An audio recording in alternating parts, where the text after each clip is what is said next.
All right, today we're talking about the idea of timing a mortgage payoff with a planned retirement date in the future.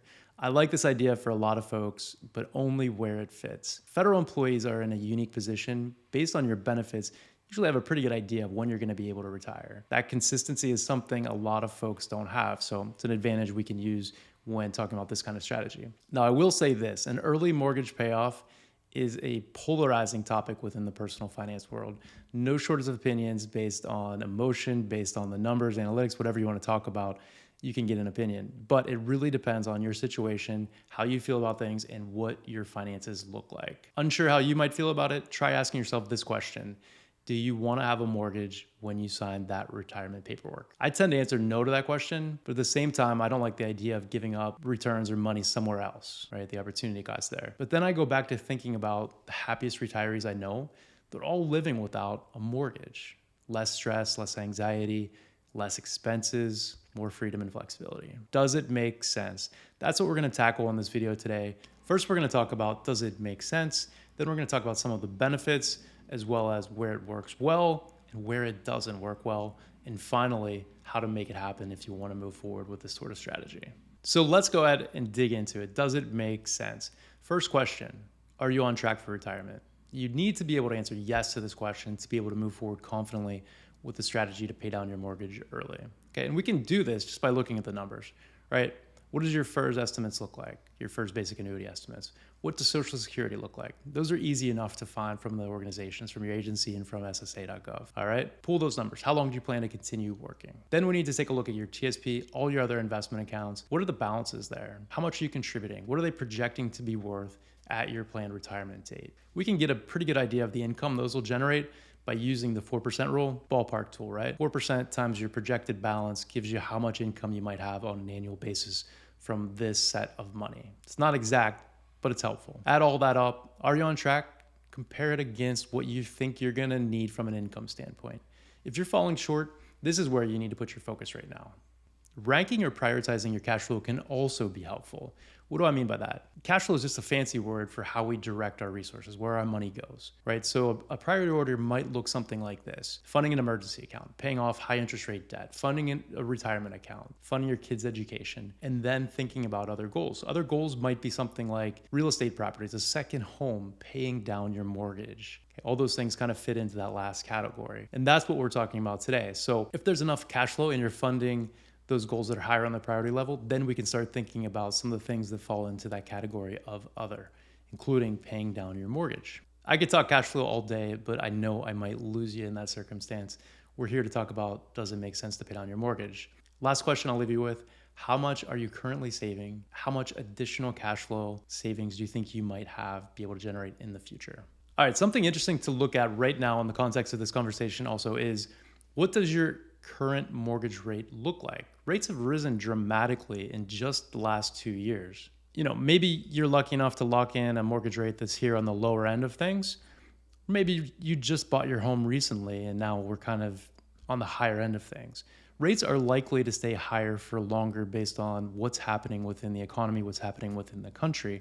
So that's something that's going to play into this decision. But that's not to say it's the deciding factor where your rate is, okay?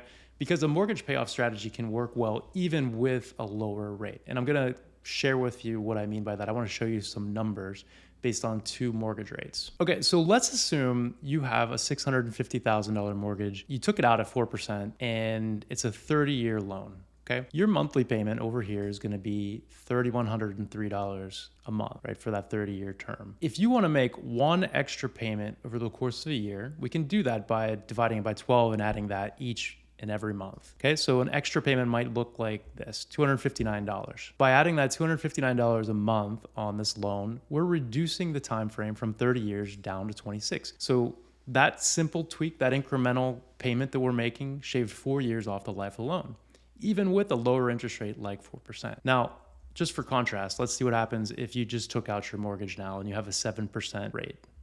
Okay, 7%, so your normal monthly payment is gonna be much higher. So you went from $3,100 to $4,300. In order to get that one extra payment per month, now we need to divide $4,300 by 12. That gives us $360 extra a month. We plug that in, and now we've shaved 6 years off. Yeah, 6 years off the loan. So we went from 30 down to a little under 24. And you can see the contrast between the loan at 4%. We were shaving 4 years off.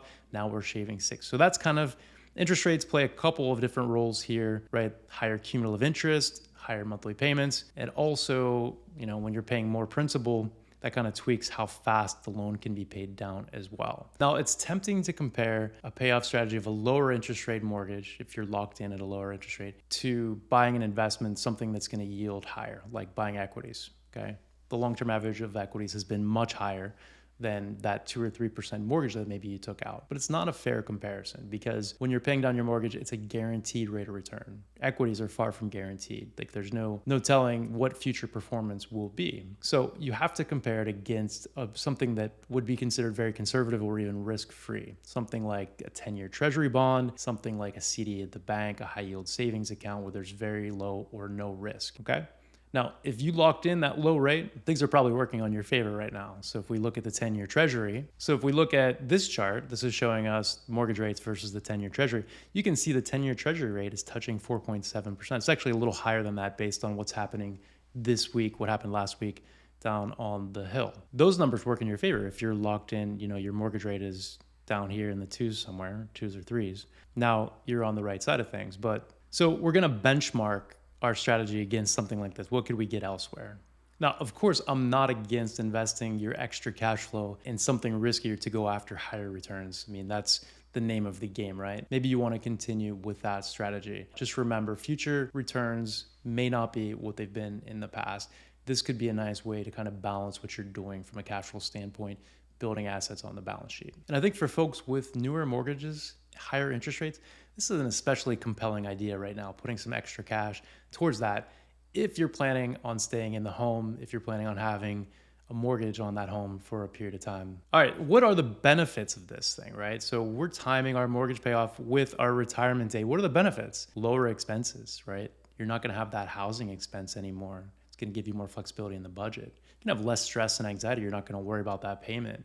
You're gonna have a feeling of accomplishment. I mean, you can't discount those sort of things. There's also a guaranteed rate of return on the saved interest. If relocation is part of your plan in retirement, this may make that easier, right? If you have a cash asset, you could be a cash buyer on the other end. All you gotta do is sell your home if you're buying something in a similar price range or a lower price range. Really work in your favor from that standpoint. And two important things, it may allow you to take the pressure off claiming Social Security when you turn 62. We know if you claim at 62, it's a 30% reduction from what you get at full retirement age. And it takes the stress off needing to take income from your investment portfolio. Sequence of returns is very important. If you don't need to take anything from your account or less from your account, that really works in your favor as well. As we mentioned, there are some drawbacks. Of course, liquidity is a big thing.